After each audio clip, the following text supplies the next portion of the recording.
যেদিন আপনাদের কানে যেদিন খবর আসবে সাইদি নাই, একদিন ইতিহাস থেকে আমিও হারায় যাব।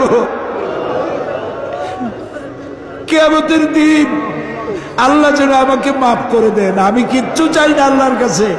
আল্লাহ যদি বলেন কিয়ামতে তোরে মাফ করে দিলাম, এর থেকে বড় পাওনা আমার নাই। হায় আল্লাহ,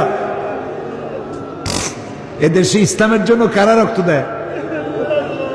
আল্লাহ, এ জমিনে ইসলামের জন্য কারা মার খায়? এ জমিনে ইসলামের জন্য রাস্তায় রাস্তায় জীবন দেয় কারা? তুমি কি চেনো না? আল্লাহ, ষড়যন্ত্রকারীদের সব ষড়যন্ত্র থেকে তোমার গোলামদেরকে তুমি হেফাজত করো, তোমার কুদরতের চাদরটা দিয়ে হেফাজত করো।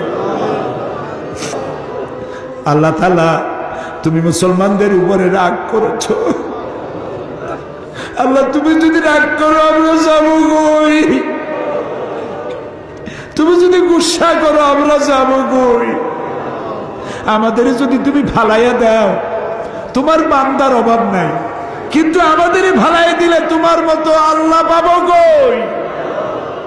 তুমি আমাদের আল্লাহ, তুমি আমাদের রব, তুমি আমাদের মনিব, তুমি আমাদের খালেক, তুমি আমাদের রাজ্জাক।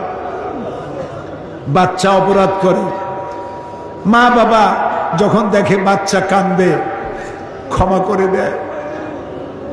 আমরা বাচ্চার মতো পরিণত বয়সেও জীবনের দুর্বলতম মুহূর্তে অনেক গুনাহ করে ফেলেছি বাবু। সেই গুনাহগুলি কেউ দেখে নাই, তুমি দেখেছো বাবু। কিয়ামতে লক্ষ কোটি মানুষের সামনে আমাদের গোপন গুনাহগুলি প্রকাশ করে দিয়ে আমাদেরকে লজ্জা দিও না বাবু। আল্লাহ তাআলা, 3000 বছর ধরে তুমি জাহান্নামের আগুনকে উত্তপ্ত করেছো। রক্ত মাংসের শরীর নিয়ে দোজখের আগুনে জ্বলতে পারবো না। জাহান্নামের আগুন আমাদের জন্য হারাম করে দাও মাবুদ। তুমি একটু তাকায় দেখো তো, আমাদের প্রত্যেকের চোখে পানি, আমাদের গাল বেয়ে পানি পড়তেছে। তাকায় দেখো বাবু, আমাদের হাত তো কোনো রাজা বাদশার কাছে পাতি নেই।